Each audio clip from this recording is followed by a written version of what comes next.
Hey team, how you doing? Poetry for the year, and this week my poem is called Masks. Just a reminder about sometimes the masks that we wear that show our world that we're doing okay when maybe we're not.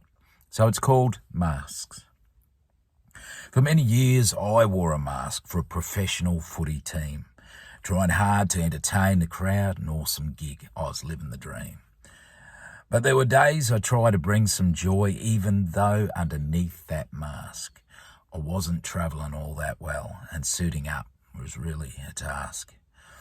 This week I was reminded of the masks that we all wear, when a bloke describing invitations spoke of anger masking fear. For me, this was a reminder of my truth before my fall, where I hid behind the entertainer, hoping hard that I'd fool them all.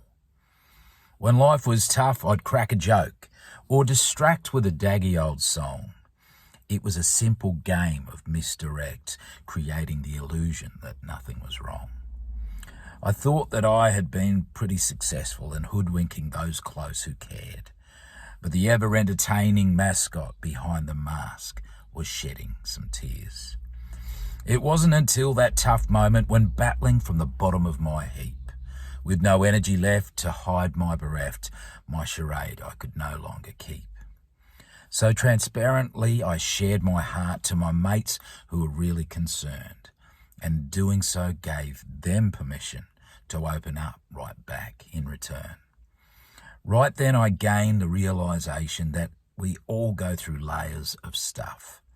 And for some of us, hiding is all that we know, masking up when the seasons are tough.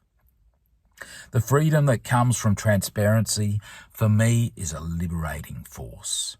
My recalibrated fair dinkum each day helps me stay to the course. I find my life is at its finest when being open and honest with mates, that the concept of stronger together is my refuge when things aren't that great. So to those of you who, like me, struggle, distracting with the old song and dance, I encourage you now to take off your mask and give transparency a chance. You might even find some relief when letting your circle come in. Giving your mob permission to do just the same could essentially create a win-win. Cheers, guys. Have a great week. Take care.